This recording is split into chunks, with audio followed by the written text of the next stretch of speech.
भगवान गुरु नानक जी की कथा।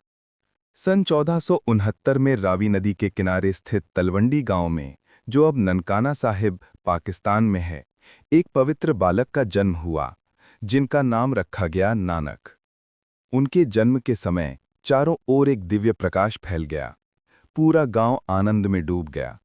लोग कहने लगे, ये कोई साधारण बालक नहीं, ईश्वर का अंश है। बालक नानक बचपन से ही शांत, विनम्र और ज्ञानी थे। वे अक्सर कहते, ईश्वर एक है, एक ओमकार सतनाम। वो न हिंदू है न मुसलमान, वो तो सबका एक ही परमात्मा है। सच्चा सौदा। एक दिन उनके पिता मेहता कालू जी ने नानक जी को कुछ पैसे दिए और कहा, बेटा, इन पैसों से व्यापार कराओ, ताकि तुम्हें लाभ हानि का ज्ञान हो। नानक देव जी अपने मित्र बाला के साथ बाजार की ओर चले। रास्ते में उन्होंने देखा, कुछ साधु भूख से व्याकुल पड़े हैं। उनके पास भोजन का कोई साधन नहीं। नानक जी ने उन पैसों से भोजन बनवाया और सभी भूखों को खिला दिया। फिर बोले, पिताजी ने कहा था सच्चा सौदा करना, और आज मैंने सच्चा व्यापार कर लिया। भूखों को अन्न दिया, दुखियों को सुख दिया।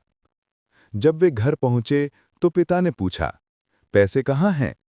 नानक जी ने मुस्कुराकर कहा, मैंने सच्चा सौदा किया है पिताजी, ये व्यापार परमात्मा के नाम का था।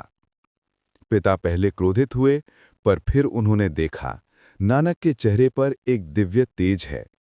तब उन्हें एहसास हुआ, ये बालक तो स्वयं भगवान का दूत है। गुरु नानक देव जी का संदेश।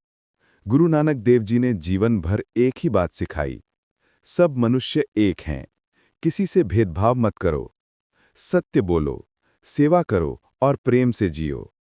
उन्होंने कहा, न कोई हिंदू न मुसलमान, सब इंसान हैं। नाम जपो, कीरत करो और वाण छको, यानी कि ईश्वर का नाम लो, मेहनत करो और बांट कर खाओ। उन्होंने भारत से लेकर मक्का मदीना तक यात्रा की और हर जगह प्रेम, समानता और भाईचारे का संदेश दिया। कथा का सार। गुरु नानक देव जी की कथा हमें सिखाती है, सच्चा सौदा वो नहीं जो धन कमाए, सच्चा सौदा वो है जो भलाई और सेवा में लगे, जो दूसरों के दुख को अपना समझे, जो प्रेम से सबको जोड़े, वही सच्चा इंसान है। अंत में, आज भी जब हम कहते हैं, वाहे गुरु जी का खालसा, वाहे गुरु जी की फतेह, तो उस आवाज में गुरु नानक देव जी की करुणा और सत्य की गूंज होती है।